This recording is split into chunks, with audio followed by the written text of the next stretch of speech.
So this is where I go to relax when I need to take a break. As a caregiver or as a business partner running my own business, this is where I come.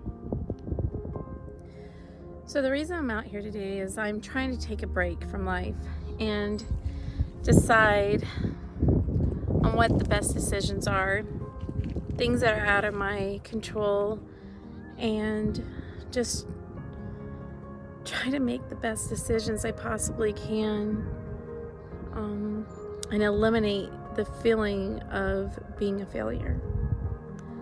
Okay, so try not to get super emotional, but it's so hard. I just want to cry. We all know that my mom's been very, very ill. She does have cancer.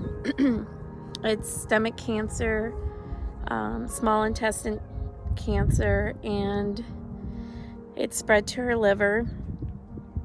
And she's been sick since December, and we've gone in and out of the hospitals and doctor's appointments, and her kidney doctors, her oncologist, her regular MD. We've done everything. But now we have the COVID-19, the famous COVID-19. We have been pushed into a corner of what we can or can't do. I feel like I'm forced into a decision, like I really can't reach out and do much. Because if I take her to the hospital, I'd have to leave her there, and I couldn't be by her side, and I don't want her to die alone. If I put her in a hospice facility for 24-hour care, again, it'll allow one person possibly in some places. Some places they're not even allowing that.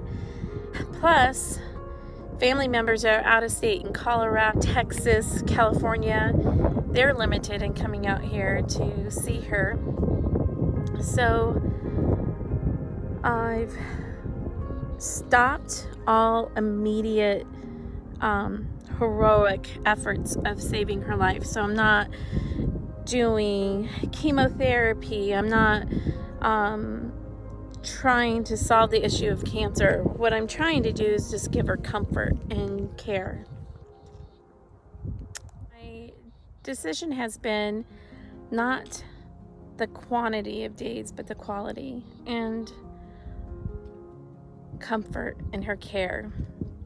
So I got hospice out, but now hospice is on lockdown. They can't come out every day. They can only come out once a week. She's been without fluids for 5 days. I'm putting fluids in and she's throwing them up, so it's this, we're back and forth, and I'm just hoping that I can get an IV in her, just to give her that comfort. Again, just a comfortable death. I don't want it to be a painful, miserable process. So, I've gone rounds and rounds. It's taken a week to get her an IV. And of course, by this time, all her vessels are now collapsing. They're blowing. We've poked her 25 times, like trying to get a needle into her vein. I even hired an outside company to come. They couldn't do it. So finally convinced hospice if they could please access her port for the chemo. They finally got clearance, and that took 2 days. And they tried, and the port has flipped, and the metal side is up. So I can't get an IV. As God would have it, our hospice nurse, who can only come once a week, shows up. She has a heavy accent, and she's from France.